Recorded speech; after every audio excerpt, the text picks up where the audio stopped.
तौर पे ये बुनियाद है आपके। वो लोग जिनको दिल का अटैक होता है, वो लोग जिनको खून की नालियां अगर पाँव की हैं उसमें बंदिश आ जाती है, वो लोग जिनको फालज।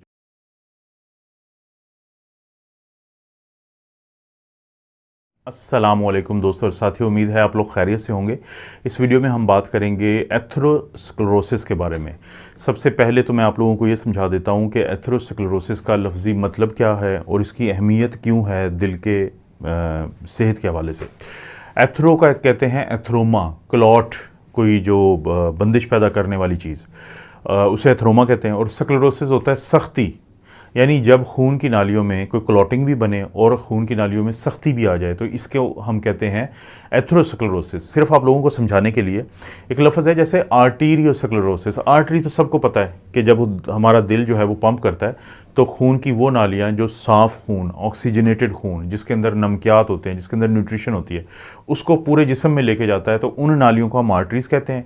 और जो खून गंदा होता है, जिसमें से ऑक्सीजन निकल चुकी होती है, जिसमें से खुराक, न्यूट्रिशन निकल चुकी होती है, उसको वापस फेफड़ों की तरफ या दिल की तरफ जो लेके आता है खून की नालियाँ, उनको हम वेन कहते हैं। तो आर्टरियोस्क्लेरोसिस का मतलब है कि ये एक ऐसी बीमारी होती है जिसमें स्क्लेरोसिस, सख्ती हो जाती है आर्टरीज़ की। ये सिर्फ आपको समझाने के लिए बताया गया है, लेकिन असल हमारा जो इस मौजू है वो है एथेरोस्क्लेरोसिस, कि सख्ती भी है और एथरोमा भी बना हुआ है। तो ये क्या चीज़ है बुनियादी तौर पे? ये बुनियाद है आपके। वो लोग जिनको दिल का अटैक होता है, वो लोग जिनको खून की नालियाँ अगर पाँव की हैं उसमें बंदिश आ जाती है, वो लोग जिनको फालज होता है दिमाग का, वो फालिज जिसमें खून की नाली में कोई लोथड़ा जम जाता है, तो ये सारों की जो बुनियाद होती है उसकी वजह होती है एथेरोस्क्लेरोसिस। तो यहाँ पे हम अब बात करेंगे दिल के पॉइंट ऑफ व्यू से कि दिल की खून की जो नालियाँ होती हैं वो तीन होती हैं, यानी कोरोनरी आर्टरीज़ होती हैं। बुनियादी तौर पे ये दो होती हैं, एक होती है राइट कोरोनरी आर्टरी जो दाईं साइड पे होती है, और एक होती है लेफ़्ट मेन स्टेम जो कि आगे दो में तकसीम हो जाती है, लेफ़्ट एंटीरियर डिसेंडिंग आर्टरी में और लेफ़्ट सर्कमफ्लेक्स आर्टरी में। और ये सारी निकलती कहाँ से है?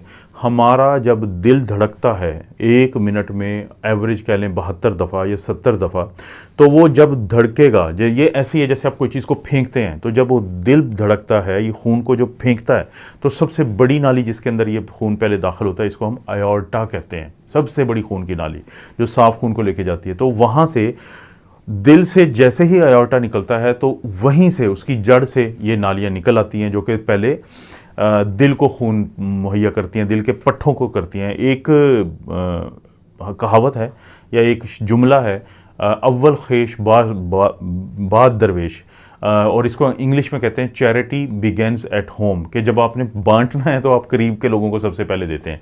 तो यही काम दिल का भी है कि जब दिल पूरे जिस्म को खून अच्छा दे रहा होता है तो शुरू में जो नालियाँ निकलती हैं वो इसकी अपने के लिए निकलती हैं। तो कॉरोनरी आर्टरीज़ अगर आप देखें कि नौजवान बच्चे की, मसलन एक बच्चा है 17-18 साल का, तो खून की ये जो नालियाँ कॉरोनरी आर्टरी जो दिल के पट्ठों को खून देती हैं, ये बिल्कुल साफ़ होती हैं, बिल्कुल ऐसा उसमें कोई मसला नहीं होता, खून का बहाव चल रहा है।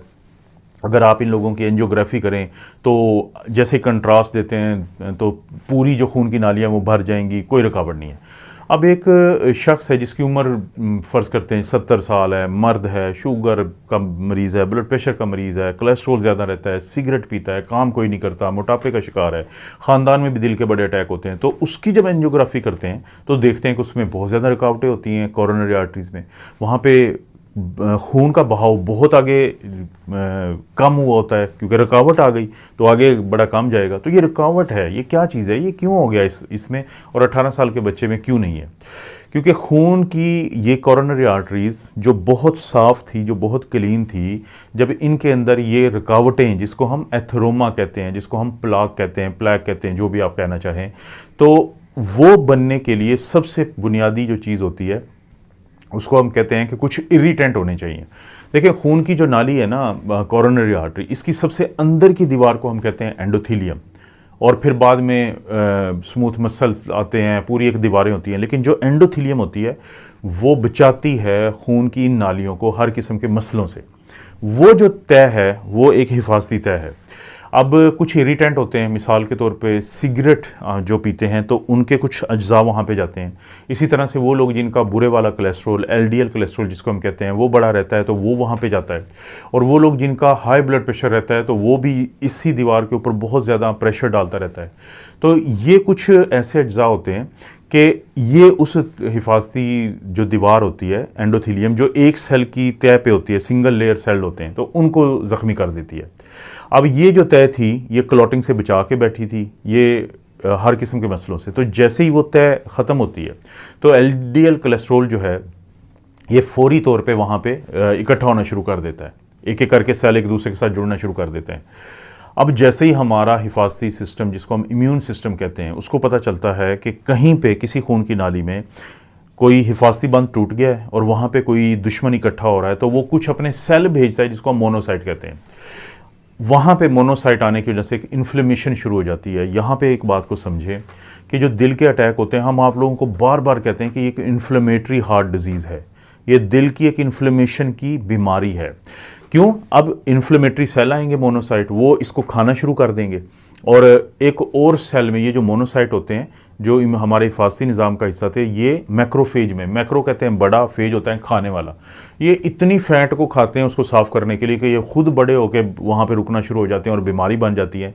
फिर ये टूटते फूटते हैं, इनमें से सिग्नल या प्रोटीन निकलती हैं, फिर इम्यून सिस्टम को पैगाम जाता है कि और दुश्मन इकट्ठा हो गया है, फिर और सेल भेजे जाते हैं। आप करते करते ये यहाँ पर बहुत ज़्यादा ये जो मैक्रोफेज हैं ये इकट्ठे हो जाते हैं, कोलेस्ट्रॉल इकट्ठा हो जाता है।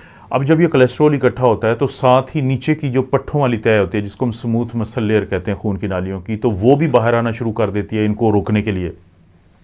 इनको रोकने के चक्करों में वो वहाँ पे कैल्शियम ड्रॉप करती है, वो वहाँ पे फाइब्रन हम उसे कहते हैं कि उसकी एक तय बनाती है, कैल्शियम सख्त होता है। अब आप सोचें एथेरोस्क्लेरोसिस, अब ये जो क्लॉट बनता जा रहा है ये क्या है? ये एथरोमा बन रहा है और जो कैल्शियम का खराज हुआ है उसकी वजह से क्या होगा कि वहाँ पे सख्ती आ जाएगी। अब आपको समझ आ जाएगी इसको एथेरोस्क्लेरोसिस क्यों कहते हैं।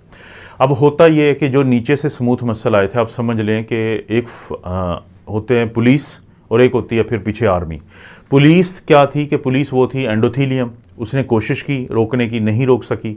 फिर जब ये वहाँ पे कुछ इकट्ठा होना शुरू हो गया, दुश्मन या कोलेस्ट्रॉल या मैक्रोफेजेस या वो फोम सेल जिसको हम कहते हैं, तो नीचे आर्मी के जो लोग हैं, जो स्मूथ मसल सेल होते हैं, तो वो अपनी एंट्री डालते हैं। लेकिन वो भी फिर आखिरकार क्या करते हैं कि उसके ऊपर एक फाइब्रस कैप बना देते हैं, यानी बन गया क्लॉट वहाँ पे, लेकिन उसको एक नई तय बना देंगे। अब प्रॉब्लम किस दिन बनता है कि जिस दिन खुदा न खास्ता वो शख्स जो है अपने ब्लड प्रेशर को कंट्रोल नहीं रखता, वो स्ट्रेस लेता है, वो बहुत ज़्यादा फिजिकल एक्सर्शन करता है, तो उस एक दिन जो ये एथरोमा होता है, ये जो क्लॉट बना था ये टूट जाता है। जो ही ये टूटता है तो पास से गुजरने वाले जो प्लेटलेट्स होती हैं वो इसको रोकने के लिए वहाँ पे इकट्ठी होती हैं, पीछे से और सेल आके इकट्ठे हो जाते हैं। तो करते करते ये खून की नाली जो 18 साल के बच्चे में बिल्कुल साफ़ थी, क्लीन थी, तो पहले ये वो जो एथरोमा बना था, क्लॉट बना था, उसकी वजह से खून का बहाव रुकता है, और बाद में जब ये अचानक ही टूटा था तो इसके बाद तो मुकम्मल तौर पर रुक जाता है। और जो ही ये रुकता है तो जैसे मैंने आपको बताया था कि खून की जो नालियाँ होती हैं, राइट कोरोनरी आर्टरी है, लेफ्ट एंटीरियर डिसेंडिंग आर्टरी है कोरोनरी, और इसी तरह से लेफ्ट सर्कमफ्लेक्स आर्टरी है, तो ये सारी खून की नालियाँ आगे पट्ठों को, जो दिल के पट्टे हैं, उनको खून दे रही होती हैं। वो इस खून में से अपनी ऑक्सीजन निकालते हैं, न्यूट्रिशन निकालते हैं। तो जब ये क्लॉट कहीं पे बन जाएगा तो इससे आगे का जो इलाका है उसको खून नहीं मिलेगा, ऑक्सीजन नहीं मिलेगी, न्यूट्रिशन नहीं मिलेगी, तो वो एरिया फिर डेड होना शुरू हो जाएगा, और इसको हम कहते हैं मायोकार्डियल इन्फार्क्शन।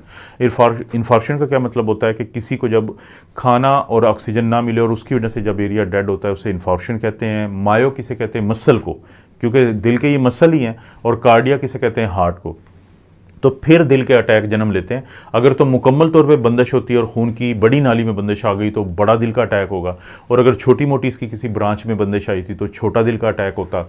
छोटे दिल के अटैक को आमतौर पे हम अनस्टेबल एंजाइना कहते हैं। जो बड़ा अटैक होता है उससे बड़ा उसे हम non ST elevation myocardial infarction या एनस्टेमी कहते हैं। और जो सबसे बड़ा दिल का अटैक होता है जिसमें खून की नाली मुकम्मल ब्लॉक हो जाती है, आगे का हिस्सा मुकम्मल डेड होने का डर होता है अगले 1 से 2 घंटे में, अगर उसमें हम फौरी तौर पे उसको खोलें ना और स्टेंट ना डालें, तो उसको फिर हम कहते हैं एसटी एलिवेशन एम आई या स्टेमी। तो दोस्तों ये है एथेरोस्क्लेरोसिस का कॉन्सेप्ट। जिसको तो ये समझ आ गई तो वो अपने कोलेस्ट्रॉल को ठीक रखेगा, वो सिगरेट छोड़ देगा, अपने ब्लड प्रेशर को वो प्रॉपर रखेगा, नॉर्मल लेवल पे रखेगा। और जिसको समझ नहीं आई तो वो बस ऐसे ही रहेगा, और फिर एक दिन आपको पता है कि मसाजिद में ऐलान होता है कि फ़लाँ को फ़लाँ हो गया, खुदा न खास्ता, अल्लाह ना करे किसी को इस तरह का मसले से गुजरना पड़े। तो एथेरोस्क्लेरोसिस को समझें। इस वीडियो से समझ आ गई तो बहुत अच्छी बात है, उसको आगे भी आपने फिर लाजमी शेयर करना है। अगर नहीं समझ आती तो यूट्यूब पे लिखें एथेरोस्क्लेरोसिस और उसको समझने की कोशिश करें, क्योंकि जिस को तो ये समझ आ गई वो खुद भी और अपनी फैमिली के लिए बहुत कुछ करेगा उनको इस चीज़ से बचाने के लिए। और जिसको समझ नहीं आई तो वो कोशिश करे इसको समझने के। ये बहुत अहम कॉन्सेप्ट है। आपको पता है इस चैनल पे इस तरह की वीडियोस मिलती रहती हैं। वीडियो को लाइक करें, चैनल को सब्सक्राइब करें। कोई वीडियो अच्छी लगती है तो दोस्तों रिश्तेदारों से शेयर करने के लिए नीचे शेयर का ऑप्शन है, उसको ज़रूर इस्तेमाल करें। आप अपना और अपनी फैमिली का ख्याल रखें। अल्लाह ताला आपको और आपकी फैमिली को हर किस्म की बुराई, बीमारी और आजमाइश से महफूज रखें।